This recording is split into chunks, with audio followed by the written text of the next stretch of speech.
If everyone would take their seats. Do we know if Ms. Orange-Jones is on the way?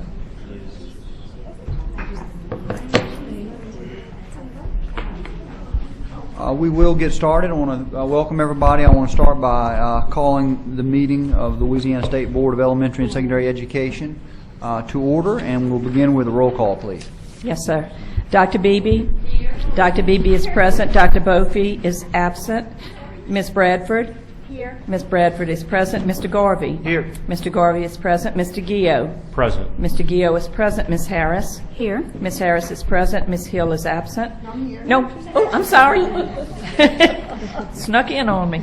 Dr. Moranti? Present. Dr. Moranti is present. Ms. Orange-Jones is absent. Mr. Romer? Here. Mr. Romer is present. And Ms. Smith? Here. Ms. Smith is present. You do have a quorum. Thank you very much. Again, welcome to everyone. Welcome, board members. I want to start next with the invocation to be given by Mr. Stephen Smith, the Community and Technical College System Board of Supervisors, and then followed by the pledge by Miss April Dunn. Thank you. Everyone, please stand.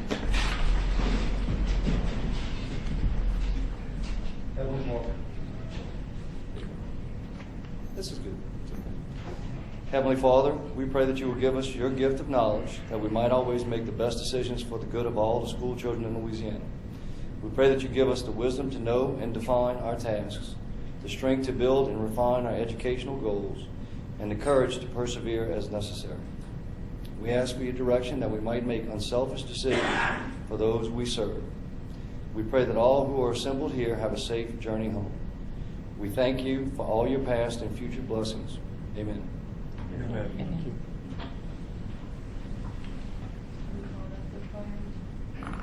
Here she comes.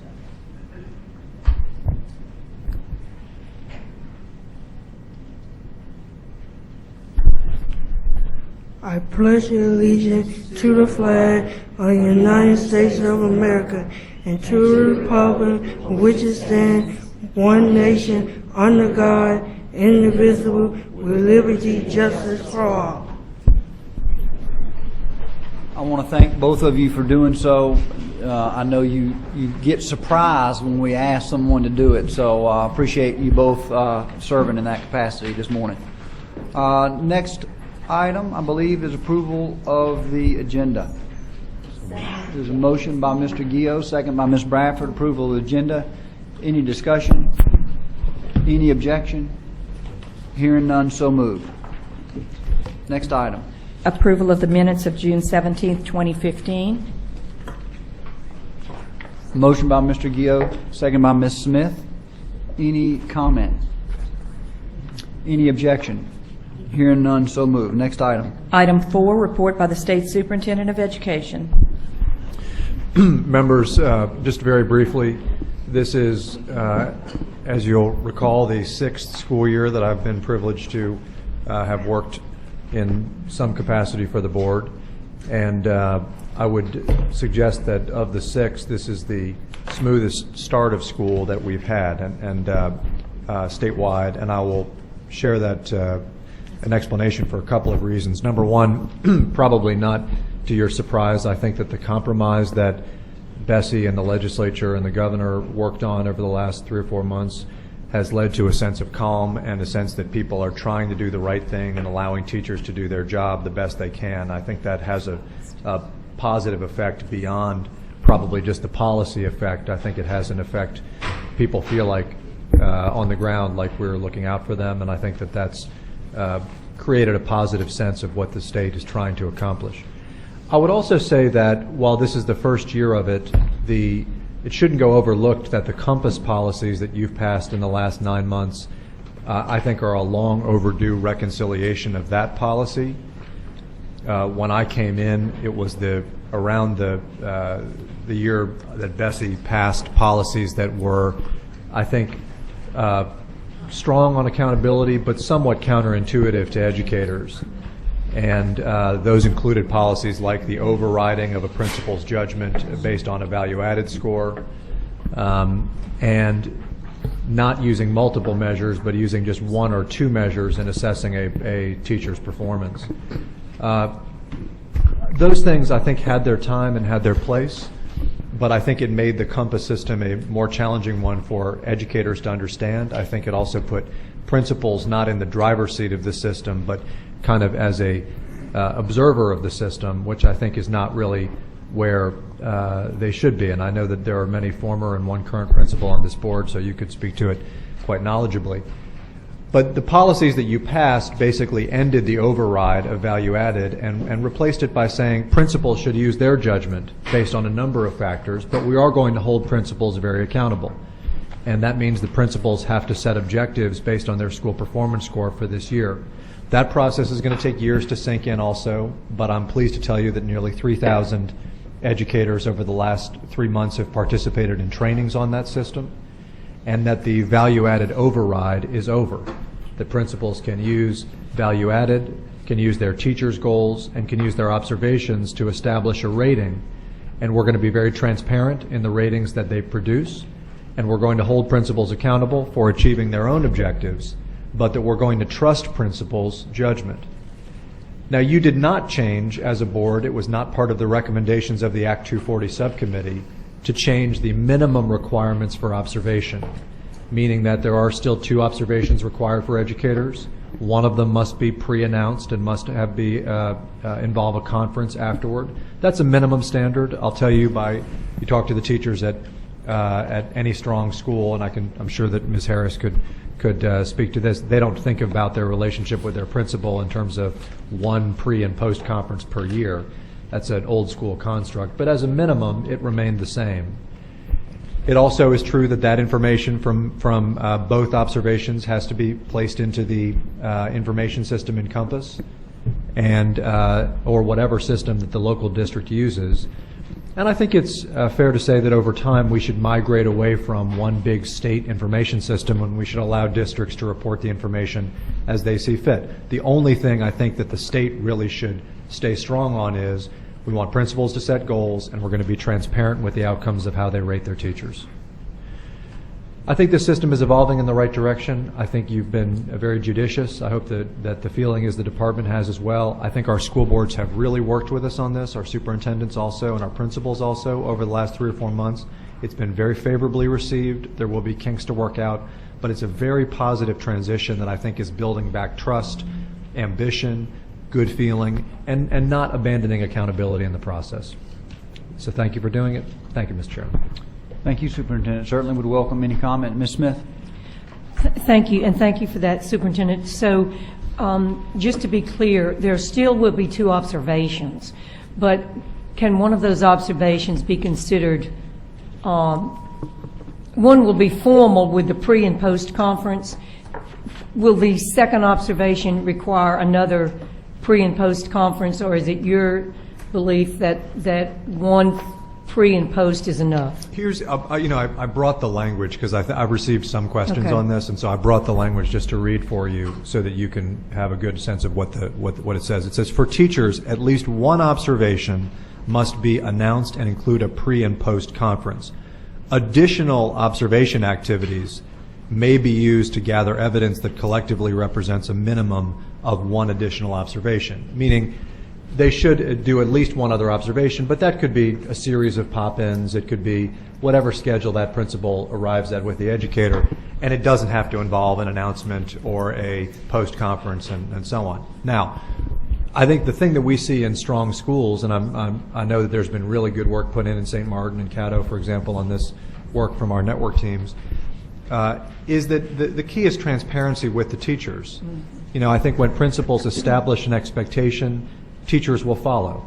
It's when principals play a gotcha game or never show up in the first place that teachers are like, what's going on? And I think probably many of us have been in that position on both sides of that. There's good principling and not. And so I think that that's really the key to all this, meaning that the training for our principals is key.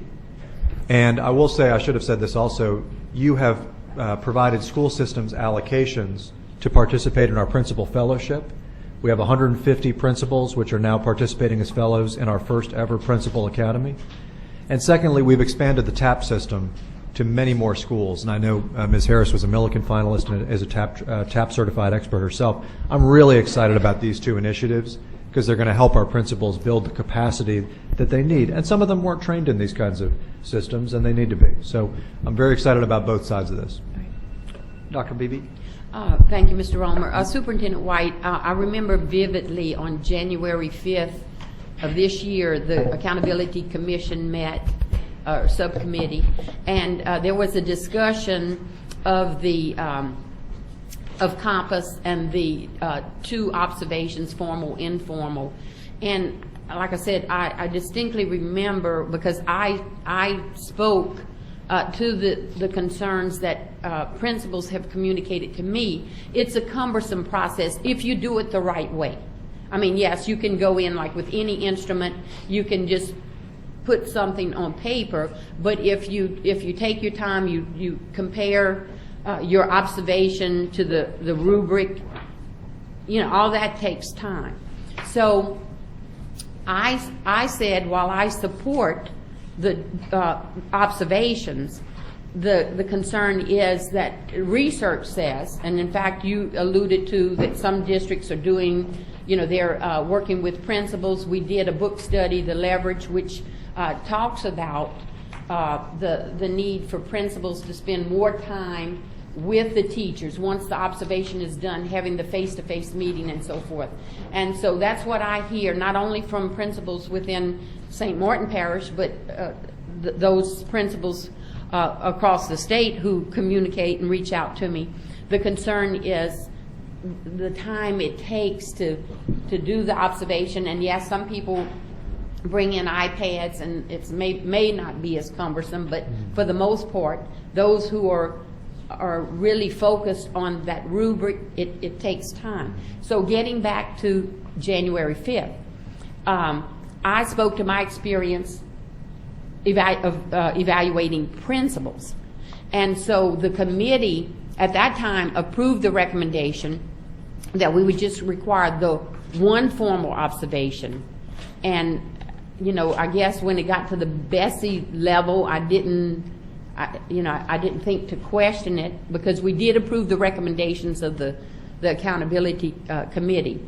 But so I'm wondering why that recommendation wasn't put forth. And I know that some, like Debbie Shum, Miss Debbie Shum, who is Executive Director for the Principals Association, she's a part of that committee, as well as some members of the teacher organization. So, I mean, they can attest to the conversation. I will tell you, I barely have a vivid memory of August 5th relative to January 5th, so you got me on this one because I don't quite remember it, but I'm going to go from memory and I'm going to ask Bridget to just confirm with me as I talk.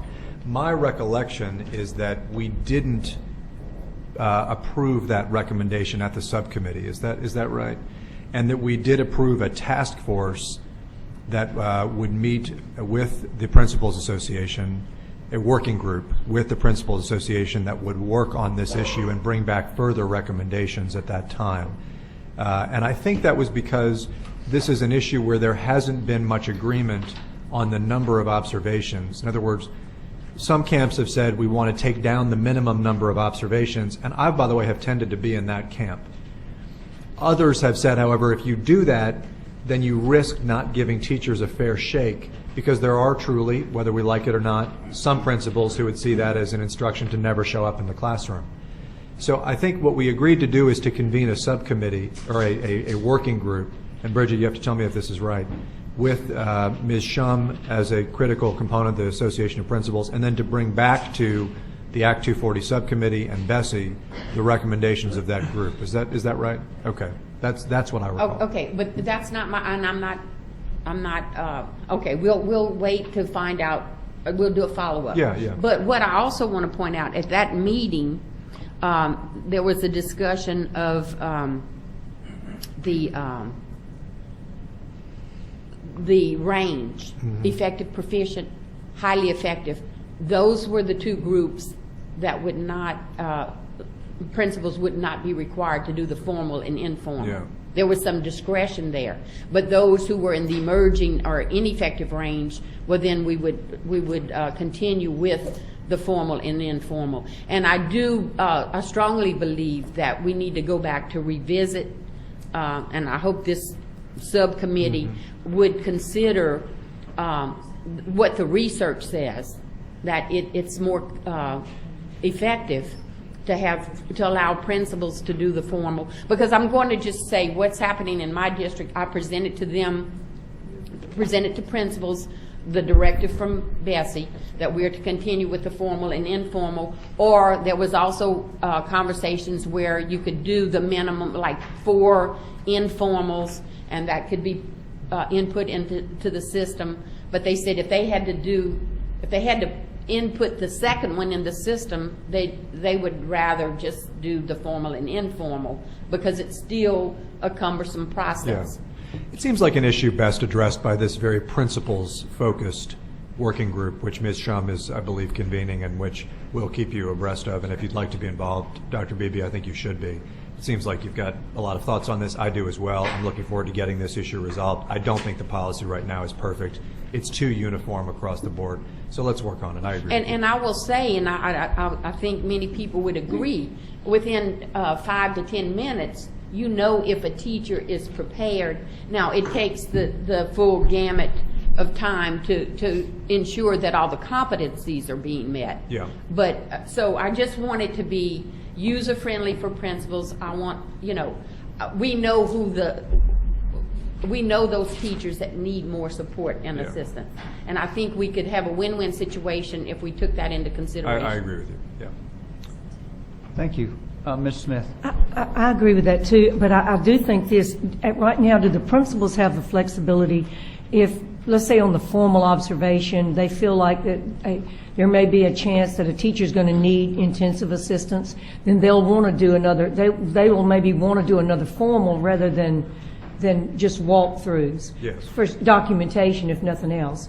And so that is in place right now, so that the principals have the flexibility to do that. They do, yes. Okay. Yeah. I appreciate your comments, Superintendent. I also would note for the board, I'm certain you all saw the reports over the past few months that we had regarding AP scores and ACT scores in this state. And just taking the AP scores alone and the results, our state has made remarkable progress. We're certainly not where we want to be, but we have made remarkable progress in a very short period of time. And it proves that our students, when held to high standards and asked to meet high standards, can do so. This is particularly true in the African American community in our state, where we had tremendous increase in the number of African American students who both did well in the ACT and did perform well in the AP exam. So, these are sometimes controversial positions we take, and sometimes the notion is to, make it less strenuous on our students. But the fact of the matter is, when we do hold them to high standards, we're getting very good results. I'd also point out quickly, if you take that information along with the efforts we're doing on Jumpstart and workforce development in this state, and you add to that the component of early childhood focus that we've really begun, I think, with very positive steps, you start to see a system that starts to address our children's need at the youngest age, and yet as we progress through high school, provides them quality options, whether it be going toward a 4-year college or whether they want to get a national certification that gets them a high-quality job. These things, for too long we looked at these things in a silo versus looking at them as an entire system on how we develop children. And so, I know you sometimes take some heat, and these things don't always go smoothly. We often have to go back and make improvements, but the results are astounding in a very short period of time, and hopefully we'll continue to see those results. So I appreciate your effort, Superintendent. I appreciate your staff. I appreciate the board, and I certainly want to give appreciation to the school districts and the leaders in each of the districts that have embraced these changes, and I think we're seeing very good results. So I appreciate your efforts. Mr. Roma, I want to. Yes, Ms. Hill. And just to comment on some of the information that you just. I had the opportunity to look at the ACT numbers, especially in the minority community, and so I would like to say when we put resources within the district and we realize what areas that really need those additional resources, we will see our children succeed. And I think with the ACT, because of the push from the district level and even with the educators pushing our students and having those resources, we had the opportunity to see this past year how our children can learn. And so I just want to make sure we emphasize on that, because a lot of times there are not enough resources, and I represent parishes that don't have the tax base and don't have the resources that they need. But when we focus in those areas and make sure they have what they need, our students shall and will be successful. So I just wanted to make sure I point that out, because I think as a board we were able to do some of those things within those communities on a district level. Appreciate your comments. We'll move to the next item. Next item is Board Committee Reports, item 5.1, Academic Goals and Instructional Improvement Committee. Ms. Bradford. On behalf of the Academic Goals and Instructional Improvement Committee, I move to approve motions 1 through 16, noting that motions 13, 15, and 16 are notices of intent. We have a motion. There is a second. I also know we do have a few comments. I know Ms. Smith wanted to make a comment, and then we have a comment card as well. So, Ms. Smith, if you're ready, or I can go to comment cards first, whichever you prefer. Thank you. I'll just go ahead. I just want to take a few minutes. I try not to belabor points, but I think this is extremely important, and maybe I'm a little bit more sensitive about the review standards, because there was a lot of effort put into this during the legislative session and the compromise, which I think is, as the superintendent said, one of the reasons that we have had a calming effect as we start school, and I think that's important. And I think there has been some concern that it would still be nothing more than just a bogus review without really any change. And I want to say that I have a strong desire to see this be a true review, and if change needed, process. I think, Mr. President, that the members that worked, and I worked closely on this, there was a lot of hours and a lot of stress and a lot of long discussions about how to put safeguards in this review process that would give it true accountability, true validity.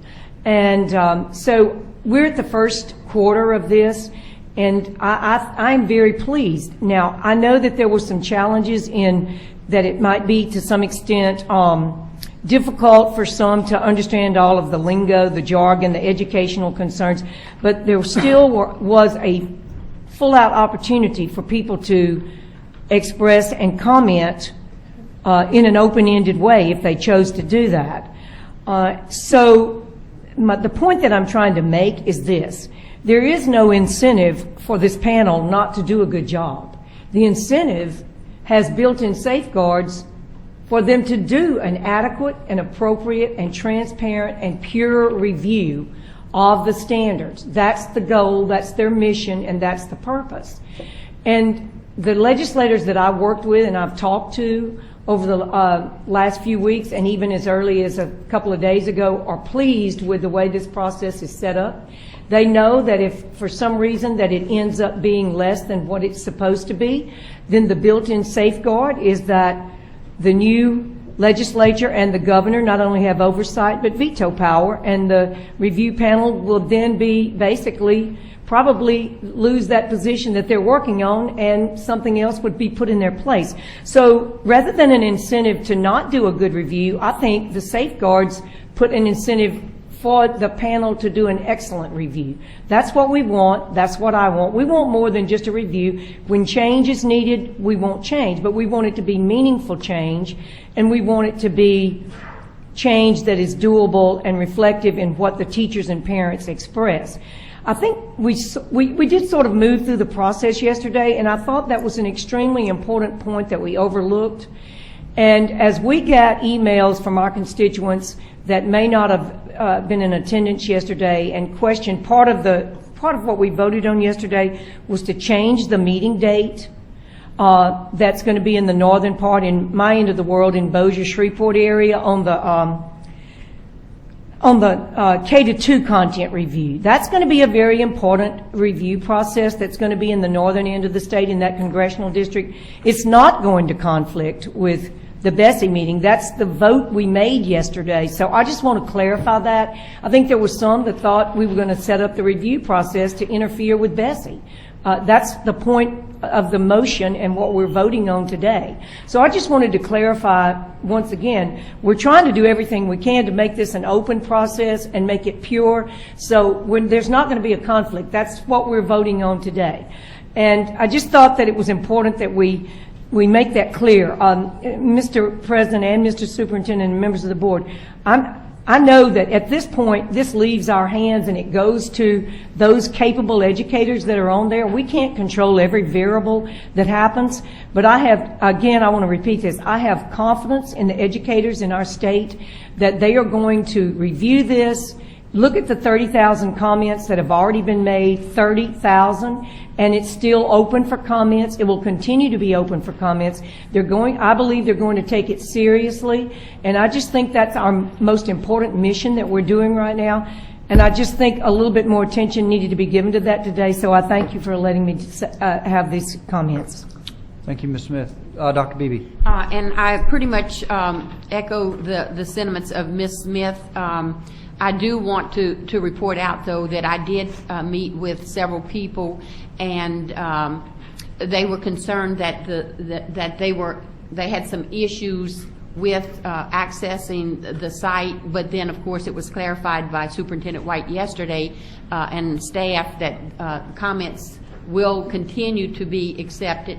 And on the drive here this morning, I listened to a radio program, and, of course, the question posed, well, do you think we are going to see any changes with the standards? And there were some callers, and they still maintain that, there is that, I guess, doubt that this is going to be a transparent process, and that's why we need to make every effort to ensure that there is transparency, there is an opportunity, like I asked yesterday, Superintendent White, if there would be a consideration, and I can appreciate your response to the concern that if there is an opportunity for a Saturday, at least one Saturday meeting where individuals who did not fully understand the process or who didn't have time, because we live in a high-paced world today, so many distractions and so forth. And I think to alleviate some of those concerns, we need to offer the opportunity for those who want to be present, and oftentimes they work 2 jobs or whatever their reasons are. We need to offer them the opportunity to have some input. And while we're on, I guess this is the appropriate time. Yesterday, Superintendent White, you mentioned that Louisiana is not a pork state. Now, this was not something new, because I think that was disclosed some months ago. But again, when one looks at the pork consortium, that's just a group of states. So how does that impact Common Core, if you will? States were invited in to accept, or we accepted these Common Core standards with the thought that, well, regardless of the zip code, children would be exposed to the same standards. So with 49% of the test items being taken from pork or pork-like, how does that impact our moving forward? Well, part of the compromise, less discussed, is that there is a law now that says that the state shall have for 1 year a testing contract that shall measure the current state standards, and then after the standard review process is done, the state shall issue an RFP for a longer testing contract, and we're in that process currently. So we are going to, as part of the network group, we were told that we continue preparing students for the tests that our students know. what they've experienced from Same April? standards. The yes. same standards? Yes, ma'am. Okay.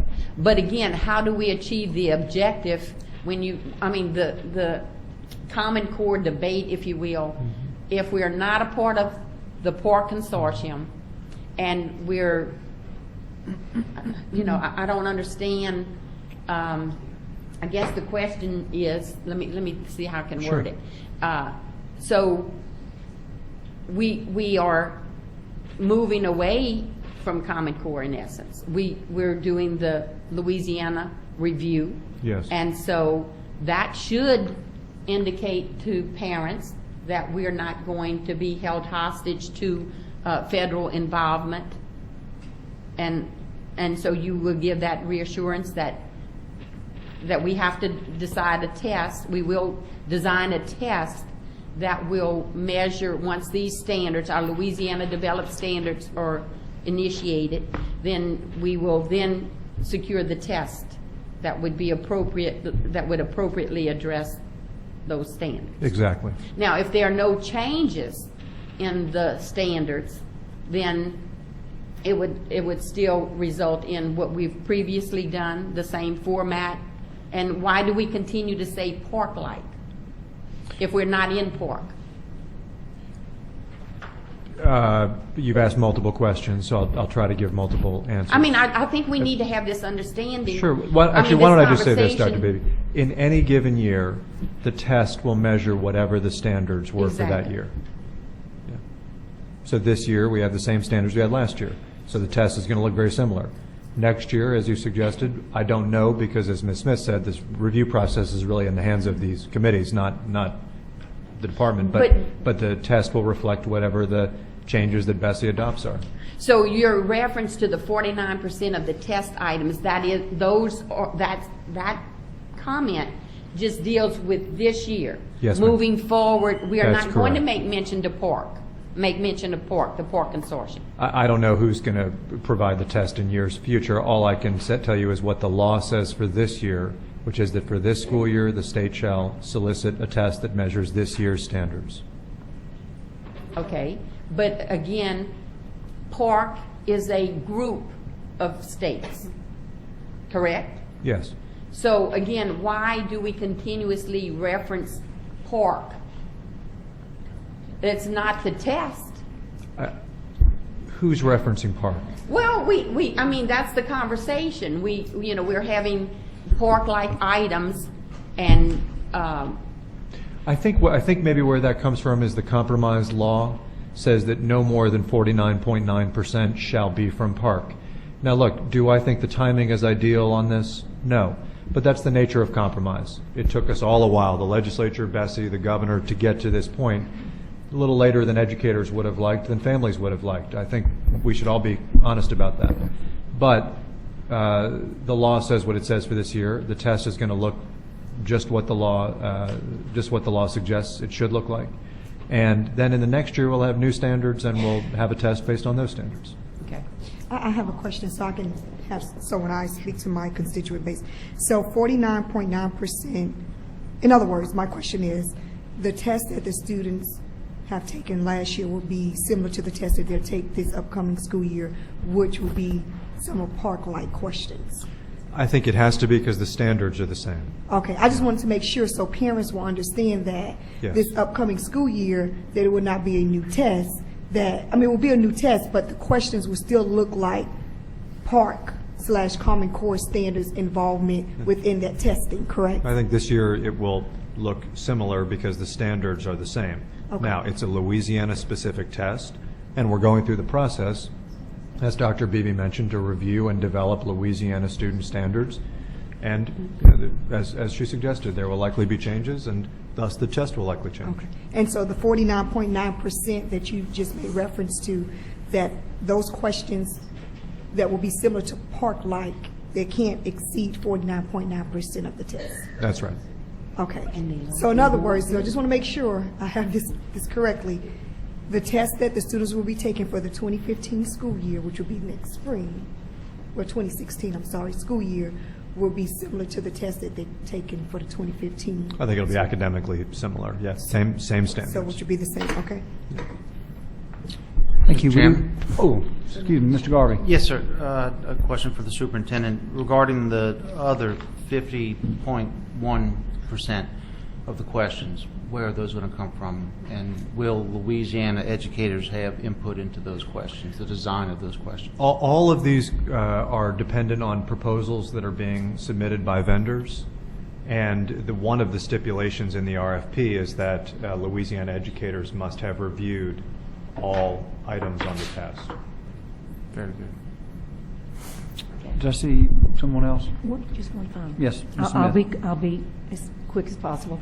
I just think, too, that, just to remember that Representative Schroeder's bill was simply to try to address a transition period while the standards are being reviewed, and that's was part of the compromise in that, and if I remember correctly, I'm not looking at the law, but it said up to 49.9, so it could be less than that, and it could be some LEAP-like questions, but at any rate, it is a transition period while the review process is taking place. We have to have something in place that wouldn't start a whole new ballgame while we were in the review process. So it was just trying to give some stability while the review process took place, and then we look at the standards at the end of this year, the first of next year, and those determinations will be made, and then RFPs will address.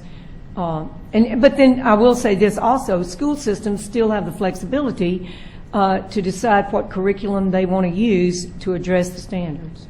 Correct. Thank And you. I think, Ms. Smith, the operative word that you used is transition. Yeah. This is just a transition year to a longer, more permanent Louisiana student standards. Exactly. And I think, Ms. Smith, I think for me and maybe others, because of the compromise, a lot of individuals didn't really understand the compromise. And so I just wanted to make sure that parents were not being misled thinking, oh, we're not going to have any Common Core Part questions, which is not true for the upcoming school year. So they need to understand so they can know how to prepare their children and even educators that the test that will be coming will be similar to the test that they have taken last year. Exactly. Yeah. And again, I think that's a good point, and I think the word transition is what we're in this year. All right, members, I think we've discussed that thoroughly. Mr. Richard has submitted a card. So people can understand.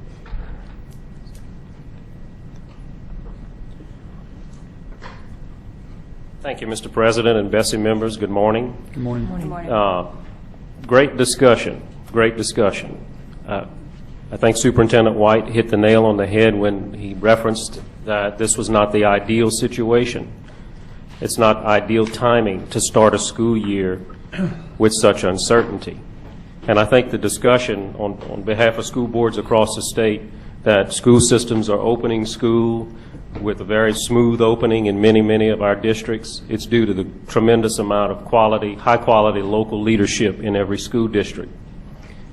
The concern, the issue, is the fact that we continuously are in a state of transition when it comes to standards and assessments. And the discussion this morning went up to the goal line. I'll use a sports analogy this morning to make it simple. The fact that we're going to have park-like tests, but we're not in the park consortium. 49% of the questions will come from park or based on LDOE guidance through other federally funded consortia of states, which I pulled this from online this morning. This is what teachers are looking at as they start school, and principals and instructional leaders. The discussion went up to the goal line. Again, a sports analogy. What we're not talking about and what the main point of contention or confusion or concern is in school districts is the scoring, the comparability. The playbook may change in football, but we all know that a touchdown is 7 points and a field goal is 3 points. That's the concern for instructional leaders and school boards and superintendents across the state. We're still not sure what our letter grades will look like for last school year, because we have lots of variables floating around with the opt-out issue. We're still not sure what cut scores are from the park-like tests that were taken this year. And now we're trying to figure out what the cut scores and what the playbook's going to look like and what the scoring's going to look like in the accountability game that we play in Louisiana to determine what we need to gear our teachers and our instructional leaders for to meet the target, to score the points that are necessary to maintain high student achievement and improve student achievement. We have lots of uncertainties, and it's out of many of our control. But the comments today are also to reiterate the importance, the great responsibility that each of you have as elected officials responsible for education policy in our state. And the locals are at your mercy. And we need to continue to work together to strive to make sure we have continuity. That's the ask this morning from the School Boards Association, based on conversations with superintendents and school board members across the state over the last couple of weeks as they gear up for school starting. We need to make sure we know what points we're shooting for. If we score a touchdown, we get 7. If we score a field goal, we get 3. We need to make sure how students are going, the bands of achievement in the PARC assessment process.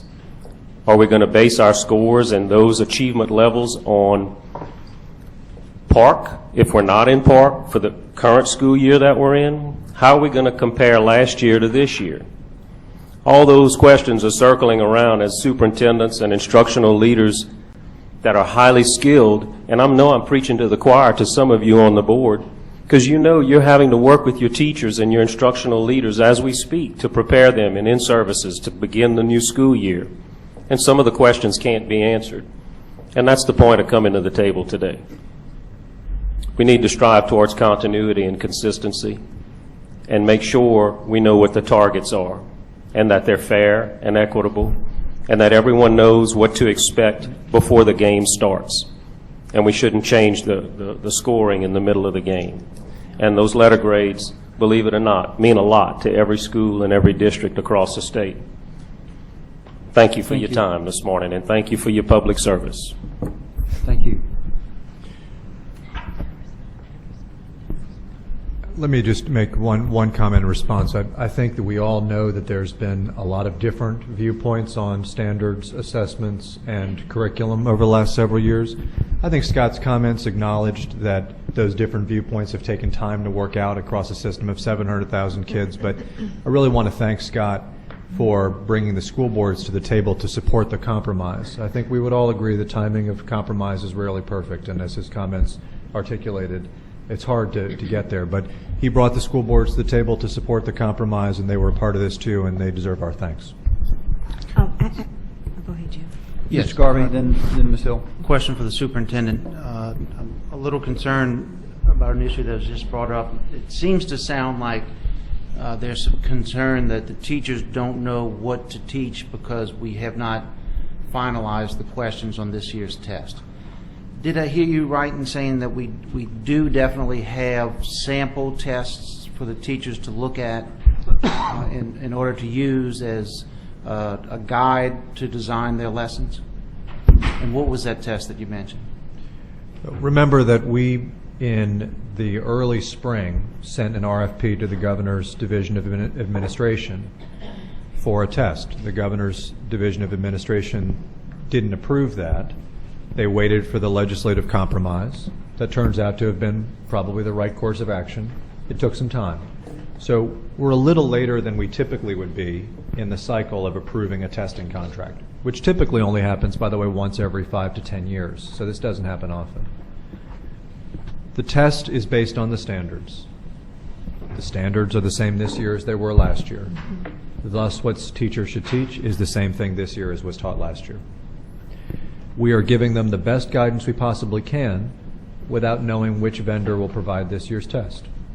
But the way the RFP is written, it's very clear that the questions should be academically comparable to last year's, and they should be based on the same standards. So the guidance that I would ask all of you to give our teachers is the best guidance that any one of us has, given the late date of the compromise.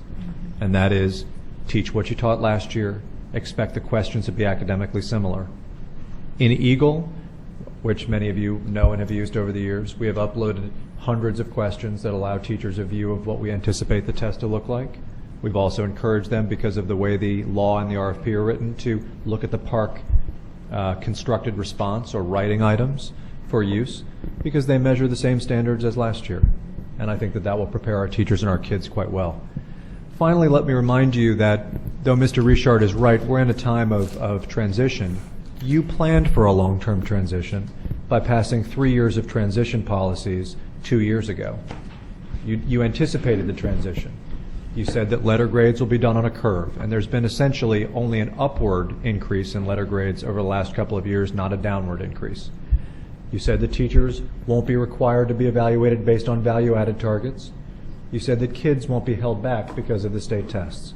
All of that remains true, not just this year, but also next year. So I think we're well prepared for the transition. Ms. Hill? And I think that you answered in regards to the accountability. I just didn't know for next year, will we still have in place what we had this year in regards to the students receiving the waiver, teacher badge, so everything will stay the same Yes. for the transition period. Yes. Now, regarding the letter grades in the school districts, schools' SPS scores, the test results have not come back as of yet. When will we receive those test scores to see where the districts I think we'll receive them in the mid-fall. in mid-fall? Yeah. You remember, just to take you back 17 years, when and many of you were in classrooms or schools at this time. I was not in Louisiana. But I remember when it was happening in Louisiana. And what you did was very smart. You did two things. One, you implemented the LEAP, and it took a long time to grade the first year's LEAP because you had to go back and really check to make sure that our assumptions about how well kids would do were true. And that's the same thing as this test. Secondly, you did a 2-year baseline. You held the transition policies steady, and you didn't produce an accountability constraint until 2 years of the baseline. Same policy as BESE has passed this year. So I think we're basically following a model that's worked in the past. The transition policies go for 3 years, even as there's change. And I think we'll benefit in ways, frankly, some other states haven't, by taking a more patient approach to the transition. Dr. Beebe? And I just want to say publicly a thank you to our educators because they are working extremely hard. I do want to point out, Superintendent White, and I think where all the frustration came in last year is that, last-minute guidance. So I would hope, as you pointed out, we're more or less transitioning, but we will maintain what is in place with no radical changes or last-minute guidance. And I think that's the key to our success because our teachers, on the first day, they want to know they want to know their destination. And that's the point. We need to have the end result. And so I just wanted to thank the educators. Thank you. And I'll just quickly add that, this board actually put policies in place to provide as much stability as possible in what has been a very stressful period of time. And the board should be committed. Doesn't mean it's perfect. But we have worked, I think, to provide as much reassurance to those in the classroom and those running our schools that BESE is trying to provide smooth transition periods so that as we make changes, they don't feel the rug's going to be pulled out from them. So, you have put into place policies that certainly are helpful during this period of time. So we do have a motion and a second on item 5.1. Is there any objection to the approval of item 5.1? Hearing none, so moved. Next item. Next item is tab 5.2, Administration and Finance Committee. Mr. Gio.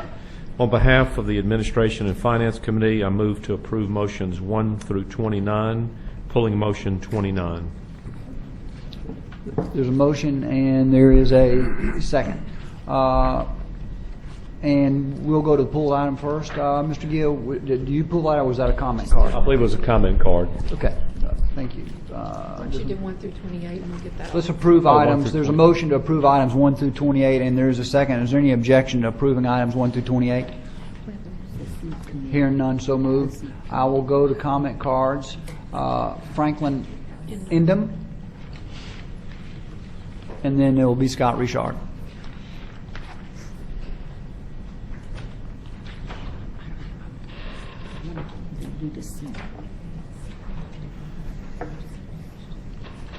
Mr. President, members of the board, My name is Frank Endem. I'm here on behalf of Belle Chase Academy. Belle Chase Academy is a Legacy 2 type school situated in the Naval Air Station down in Belle Chase, Louisiana. I'm sorry. It is one of the legacy schools that receives per pupil funding through the MFP. The state pays for the local cost of the MFP. I mention that because the opinion that Joan Hunt has issued to the superintendent addresses only a portion of the formula for Legacy 2 type schools. Her opinion focused on the fact that the 2014 concurrent resolution contained a reference to Title 17, Section 3995, and because 3995 was amended by Act 467, the current terms of that legislation control the disposition of funds for 2015-16. The opinion, however, and we're not here to discuss that. That's a legal issue that was discussed yesterday. We're here to talk about the second element in the MFP formula that was approved by BESE and approved by the legislature in 2014. And it talks about the state allocation shall equal the number of students multiplied by the average state pupil for the system where the school is located. Where the school is located, and that is also for the local cost as well. The opinion does not address whether or not the amendment of 3995 through Act 467 can change an approved formula.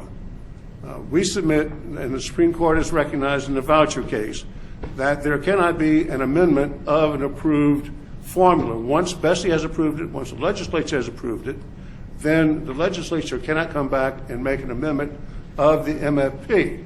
And of course, the Constitution mandates that the funds appropriated by the legislature shall be allocated in accordance with the approved formula. So the only thing the board's option is to go by the formula. The formula says use where the school is located. The legislation, however, provides where the students reside. The schedules that the budget letter has come out with has gone to the latter. And we submit to you that the legality of that should be addressed first by the opinion not only Joan Hunt, but maybe by counsel for BESE as well, so that we'd all be understanding whether or not this doesn't constitute an encroachment on reserve powers of BESE to allocate funds. And for that, we ask that the board give serious consideration. Although the report may be received, we submit that the report is incomplete and should be further addressed. Is your position that your school should not have to receive differentiated special education funding? The school's position is that the formula provides for the allocation of per pupil amount from the state based upon where the school is located. And if the formula were changed next year, for example, we understand that that would be an appropriate measure for BESE to take, and we're not here to fight that. But your position is that the status quo financially, which is that you receive an average and that has no particular relevance to your students' disabilities, should remain in place. Whether you're making that case legally or policy-wise is not what I'm asking. I'm asking, is that what you're trying to achieve? That is not what we're trying to achieve. We're simply trying to alert the board to the fact that there has been an encroachment or an amendment by subsequent legislation of an improved formula, and that the budget, this came down July 1. BESE had already made budgetary plans for its year, and to have this matter changed like that was very disruptive on the whole financial planning, and they had a scramble, and it cost the school quite a bit of money. But we think, and we submit to BESE, that it is BESE's responsibility to defend its powers, and its powers are to allocate it according to approved formulas. Mr. Superintendent, could I help, and correct me if I'm wrong, trying to explain the problem, give you a little more background. This school is a type 2 school. It's located in Belle Chase. This issue, I don't think, has anything to do with special education. Because it's a type 2, it has some students coming from Jefferson Parish. Belle Chase's MFP allotment is high, Plaquemines is higher per student than Jefferson's. The MFP that we passed said that the money that a school will get will be based on the average per student allotment based on the parish in which the school is located. Later, the legislature passed legislation saying that the amount of money allocated will be based on where the student lives. So the MFP that we passed said that Belle Chase will get money based on Plaquemines' MFP. The legislation later passed said that Belle Chase will get money based on where the student lives, which could be Jefferson, which is less money. Understood. Does that describe it? That is correct. And That is correct. but this is triggered by the rewrite related to 467. The same rewrite. And as you stated, your school, and this is not, trust me, you have my sympathies on this, but your school is in a deficit posture rather than a surplus posture as a result of this change. No, I'm not. No, it caused substantial changes. The budget was approved Monday night, and it's going to be a balanced budget, taking into effect what the budget letter provides for the school, and the schedule is already produced. We point out that this is not robbing Peter to pay Paul. Jefferson Parish or Plaquemine Parish is not going to be affected because the formula expressly stipulates that this local cost shall be funded by the state. So that this is across the board for all students. And I don't want to hush the comment. It's an important dialogue. I would just submit that my recommendations to the board are going to continue to be based on what my counsel has told me. I understand and I trust her guidance on this and her experience on this. I accept your point that the legislature and BESE, when there's a kind of mixing of constitutional authorities, it can get messy. I understand that is your position. I certainly get it. I'm going to continue to rely and make recommendations to our council. I don't think it's wise at this point, however, for the board to litigate a legal issue in this court. I'm not suggesting that. As a matter of fact, I sent a memorandum to Joan Hunt and suggested to her that because her opinion did not address the specific stipulation for the per pupil cost as stated in the formula, that opinion did not address it. Her opinion should be clarified to take that issue square on for the benefit of your office. Thank you, and I'll ask her to take it up if appropriate. Thank you. Appreciate your comments and your testimony. Thank you. Thank you. Mr. Roman. Yes, Ms. Hill. I just maybe Superintendent or maybe Ms. Hunt can explain in more detail. So when we have a type 2 charter school, most of the students have the option, if they're in the school district, to transfer over to another district. So prior to the law being amended, that if your school district is in Plaquemine Parish, your MFP funding per student will be that amount whatever Plaquemine Parish receives. However, when the law was amended, if a student lives in Jefferson Parish and transfer over into Plaquemine Parish, whatever Jefferson Parish MFP per student amount is, it transfer over to the student. There are two elements for the per pupil cost: the state portion and the local portion. Legacy 2 charter schools have a unique position in the formula, and that unique position provides that it's from the get-go, because Legacy 2 initially had funds from a separate appropriation, separate and apart from the MFP itself. And when it was brought into the MFP, the appropriation continued for the benefit of these 5 charter schools that pay not only for the state portion of the per pupil cost, but the local. Okay. So it's not robbing Peter to pay Paul, so if you understand what I mean. And perhaps I can we'll ask Ms. Hunt and John and Superintendent just to review what they've already done in light of this testimony and see if we need further information. That would be great. Mr. Chairman, I'd like to point out one more thing that I heard yesterday, and maybe Ms. Skino can tell me if I heard it right, that I believe the speaker has a misconception, and correct me if I'm wrong, but that the new law that was passed at the end of the session, or that was signed after the session and after we passed the MFP, that said that the money will be based on where a child lives. That method of allocating money to Belle Chase has been used for several years. We didn't switch, even though the law the MFP may have said we were going to do it a different way. We never did do it that different way based on where our school was located. We've either always or for the recent years allocated the money based on where the student lived. Is that?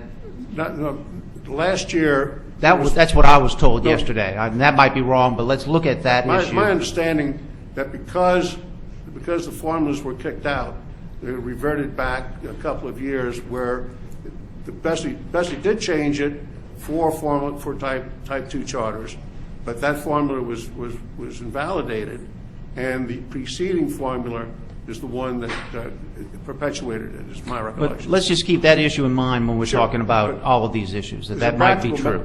As a practical matter, I understand that type 2 legacy schools did receive funds based upon where the school was located last year. Thank you for your testimony. Mr. Richard. Thank you, Mr. President. Along the similar lines, there's a lot of discussion and lots of dialogue yesterday and obviously again today about how the local share of the MFP is calculated for charter schools. I would respectfully request that there be some type of document or discussion, formal dialogue with stakeholders, especially school boards and superintendents and charter school leaders, initiated by the department to thoroughly walk through each calculation step so there is complete transparency and the obvious confusion that exists in the field is rectified. Thank you. Mr. Chairman? Yes. I think what Mr. Richard asked is step number 2. Step number 1 is let's get a definitive legal opinion about what we're talking about with all these pieces of the puzzle so that when we issue that statement, there's clarity all the way around. And we can provide some background information as well. There have been, this issue has been discussed previously, and we perhaps kind of a refresher to everyone of the information we have would be appropriate. So we'll make sure we do that. Dr. Beebe. Thank you, Mr. Romer. And with all due respect, Ms. Bradford, Mr. Scott Richard references the comment made by Superintendent White from the last meeting. He would say that within the week he would issue a report of the concerns relating to the funding of charters and so forth. And right, and I think, I do support Mr. Richard's proposal that we do need to meet on this issue to have those conversations. Thank you, Dr. Beebe. I'm sorry, Mr. Romer. Superintendent White, do you think, because even as a board member, I would like to see what the formula look like. I don't know if any other board members know what the formula looks like, but I think having a dialogue or some kind of steps to show us how the funding is being allocated will be great on both ends, whether it's charter, traditional public schools, or scholarships. What does the formula look like? I don't know, only speaking for Carolyn, and I would like to know so I can be more educated and more informed of how the allocations are being distributed. And I think I'll tell you what, why don't we do this? The formula is posted online. It's just a step-by-step document, so it says, as it is a formula, this is what you do first, this is what you do next. There's also a task force that Mr. Guillot chairs. It's a public meeting that anyone is welcome to attend, and Mr. Richard is on that committee. If this issue needs to be addressed there, I'm sure we can find a way to make that happen. But I will take up Mr. Romer's idea and will provide a refresher document on this specific issue of how the various types of charter schools, and there are different, are funded, and how it differs from how district schools are funded. And I will include in that an explanation of the local share. Ms. Hunt and Ms. Ciano and I can work on that in the coming weeks. Okay. And there has been some legal issues resolved, or not resolved, but certainly looked at as well that should be provided in that, because this issue has been debated for some time. But I appreciate Mr. Richard's comments. Thank you very much. Mr. Fleming.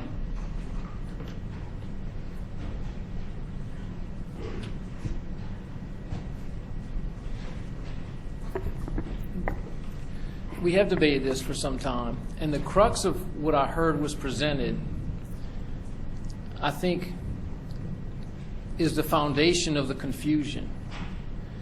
And I brought this up a couple of years ago, and I want to start with, I went through and I looked and compared who are the losers and winners in the allocation shifts. And I was actually surprised that Belle Chase did lose money from what it was supposed to receive, because the department issues, this is how much we expect schools to get.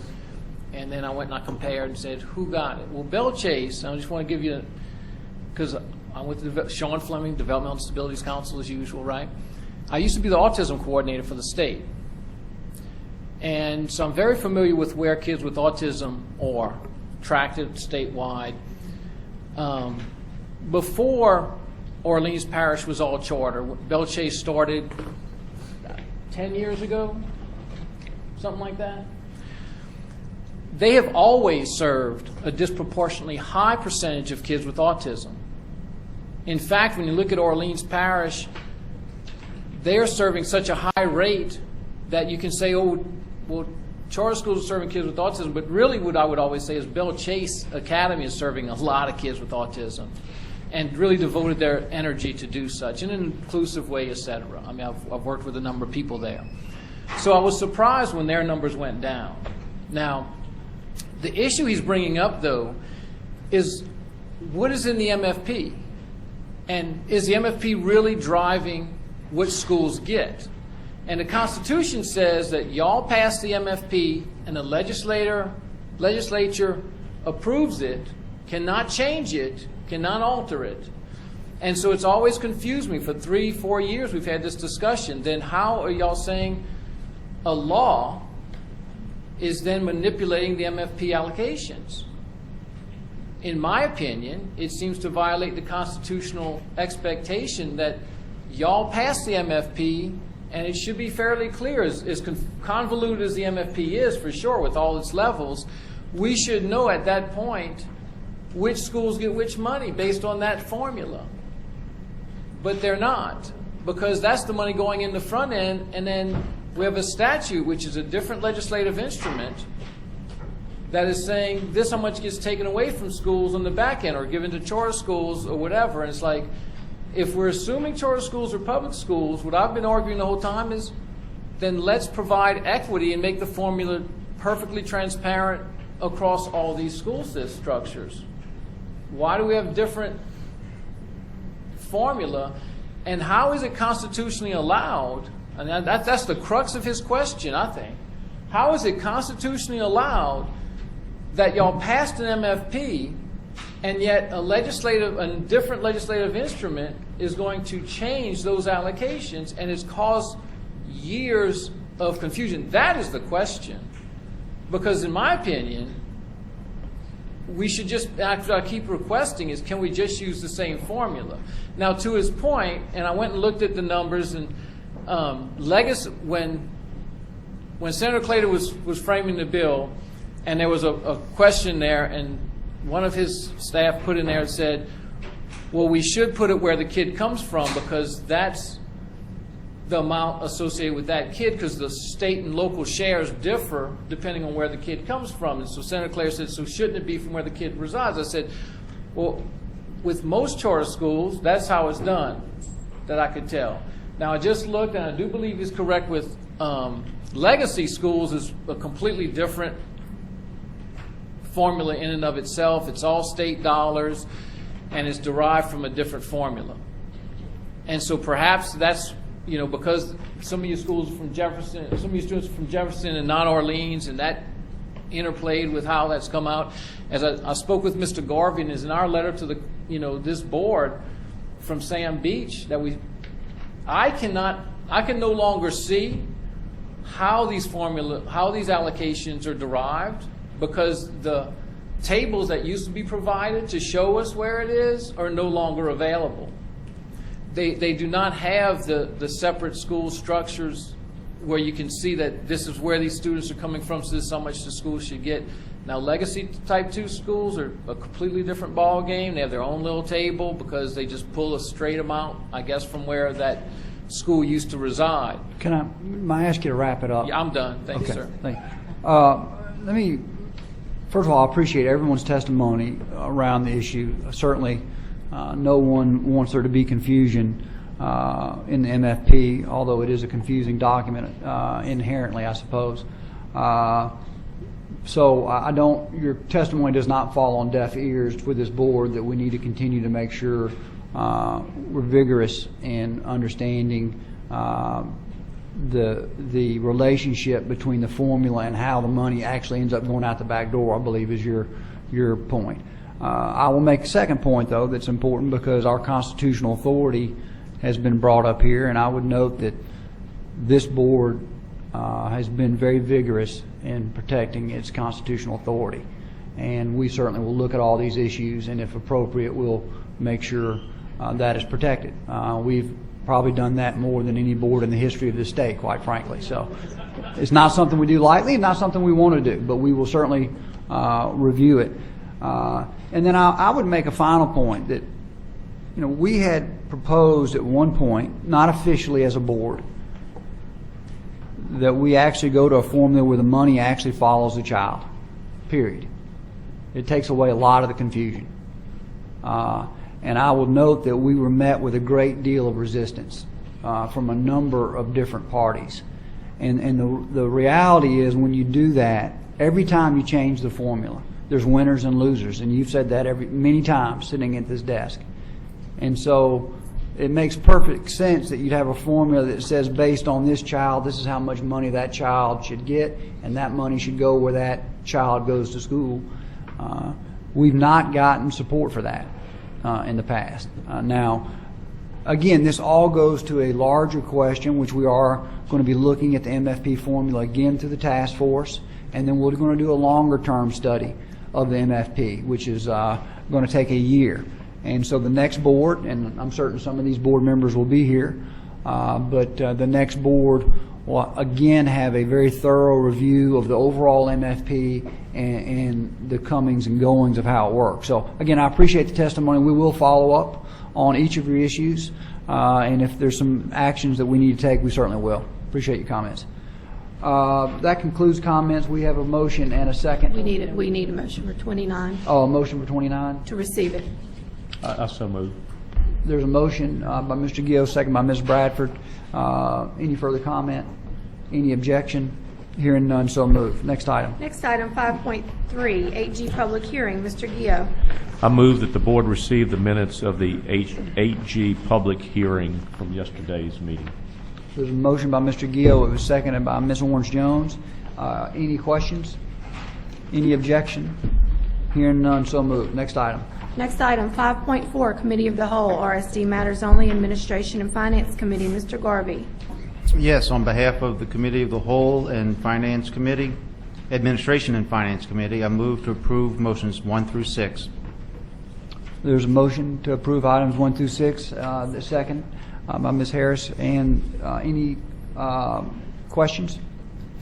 Any object? Yes, Dr. Moranti. Just a comment, because it was so refreshing to hear that 10-year progress report on the RSD. I thought that was just really excellent. And we made just a side comment after that, perhaps we should consider changing the name of that district. So maybe later on we might want to have that discussion. Thank you, Dr. Moranti. Any other questions or comments? Any objection to the motion? Hearing none, so moved. Next item. Next item, 5.5, Committee of the Whole, RSD Matters Only, School Innovation and Turnaround Committee. Mr. Garvey. Yes, on behalf of the Committee of the Whole, School Innovation and Turnaround Committee, I move approval of motion 1. There's a motion and there's a second by Ms. Bradford. Any objection? Hearing none, so moved. Next item. 5.6, Educator Effectiveness Committee. Ms. Orange-Jones. On behalf of the Educator Effectiveness Committee, I move to approve motions 1 through 6. There's a motion by Ms. Orange-Jones, seconded by Dr. Moranti. Any questions or comments? Any objection? Hearing none, so moved. Next item. 5.7, School Innovation and Turnaround Committee. Mr. Garvey. Yes, on behalf of the School Innovation and Turnaround Committee, I move to approve motions 1 through 5. Motion by Mr. Garvey, seconded by Ms. Bradford. Any discussion? Any objection? Hearing none, so moved. Next item, 6.1, non-public school council, receive the minutes and approve the tentative agenda. Receive the tentative agenda. Motion by Dr. Moran to receive the minutes and approve the agenda. Second by Mr. Gio. Any comment? Any objection? Hearing none, so moved. Next item, tab 7.1, consideration of approving new faculty course offerings and textbooks for the Louisiana School for Math, Science, and the Arts. The motion to approve. Motion by Ms. Bradford, second by Ms. Smith. Any comments? Any objection? Hearing none, so moved. I will comment, I think that we've added Ms. Bradford to, I'm not exactly sure the name of the group, but has been working with Louisiana School, and we certainly appreciate you doing that, and I know you've found it to be educational. It's been an honor and a privilege, and even though I've been a career educator in Louisiana and had knowledge of this school, getting an opportunity to see hands-on what this school does and the needs that it meets of its students has been eye-opening, and I encourage all of you, if you really want to know more about it. It makes me very proud also that Louisiana had the forethought to really establish the school in such a way that really meets the needs of our children. Thank you. I will say I was probably late in nominating somebody. We were asked for that, and I should have done it sooner. And I will tell you, those of you in the next board who are here, that I would make sure that that position's filled by a board member quickly, because I think you'll be able to bring a lot of good information back to this board and see how a specific school that was set up by the state is serving a particular population. So I appreciate you serving in that capacity, Ms. Bradford. Next item. Next item, 7.2, tab, page 10, consideration of a nominee to be submitted and recommended to the governor for appointment to the Board of Supervisors of the LCTCS. And we have a nomination for Mr. Stephen Smith, and the recommendation is to approve. Motion by Mr. Gio, seconded by Dr. Beebe.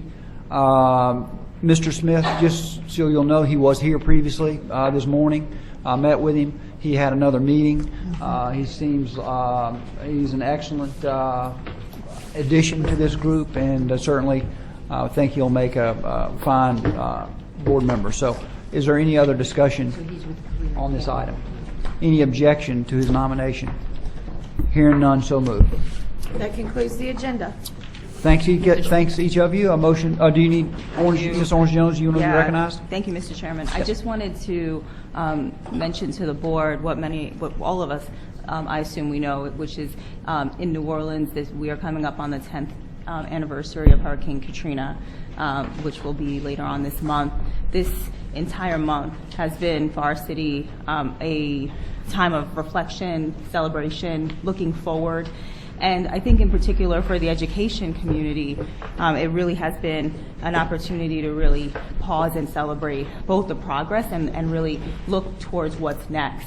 And so I wanted to say, particularly of course to our board, since our board has played such a critical leadership role in impacting the progress in our city, which on every major academic achievement measure has demonstrated tremendous growth. I wanted to both, on behalf of our city, have the opportunity to both thank the board and just really encourage our board to really engage in what's happening across our city this month. In particular, I know that we've received invitations to an event happening on August the 28th, which will be a student and parent rally in downtown New Orleans, and I believe it might be at the Lakefront Arena. Actually, it'll be from 10 to 12, and I know that it would mean a lot to the educators across our city, in particular our parents and students. As I said, I think we're expecting some upwards over 7,000 in attendance, and I would love for our board to be able to join me at that event. Good. That sounds great. Really appreciate those comments. It will be August the 28th from 10 to 12. At the Lakefront Arena. And my understanding is that invitations have gone out to the board. If not, I know they will be going out. Thank you for those comments. Thank you. Dr. Beebe. Mr. Romer, I overlooked an item. It was in Ms. Bradford's committee, but it dealt with the seat, the comments made by the young lady for inclusion on the seat committee. what is the process? Could you just share, how do we select those individuals to serve on the Special Ed Advisory Committee? I'm going to ask Ms. Davis if you would explain. Look, Thinking about the contract, you wanted to recuse yourself from this. Right, I Motion wanted to 13 and recuse from 14. that, but also Okay. just because of concerns. May I do this just so we're proper, real quick, because I know you did want to recuse yourself on an item. Can I ask that we reconsider an item so we can officially get Dr. Beebe to recuse herself before we have not yet adjourned? What item would that be? It's 13 and 14 on the Admin and Finance Committee. So I need a motion to reconsider items 13 and 14 in the Finance I move. Committee. There's a motion to do so, and the second by Ms. Smith. Dr. Beebe would like to myself. recuse herself from that Because vote. St. Martin is a recipient. But we'd like approval of all of the items with the recusal of Dr. Beebe. Is there a motion to do that? Motion by Ms. Smith, second by Ms. Hill. Any objection to that motion? Hearing none, so moved. And now let's And go so to just to address, because of the traffic situation yesterday, and I was not on top of my game, but I did hear the comments, and I just felt that we should make some provision for inclusion of those on the committee. So what is Dr. the Beebe, process? if you'd like, what we could do is why don't we circulate prior to the next meeting, kind of how that happens, and if we feel like we need to make an adjustment, we can do so. Right. Is that okay? Okay, Okay, great. thank you. Any other comments? That concludes our business. I'd like a motion to adjourn. Motion, no objection, so adjourned. Thank you for being here today.